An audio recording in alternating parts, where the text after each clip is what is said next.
हा आहे यशवंत थोरात उर्फ अण्णासाहेब गुंजाळ।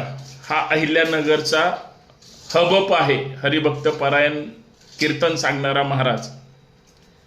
म्हणजे आज हिंदू धर्माला या माणसानं काळीमा फासण्याचं काम केलं। खरं तर माणुसकीला काळीमा फासण्याचं काम केलं। 5 वर्षापासून एका अल्पवयीन मुलीचं हा शोषण करतोय अशी बातमी आली आणि याच्यावर पॉस्को अंतर्गत गुन्हा दाखल झाला।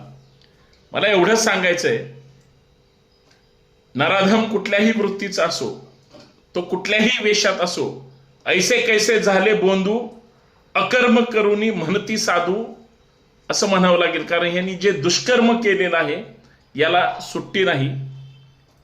याला अटक झाली, 13 दिवसाची आता पोलीस कोठडी सुद्धा झालेली आहे।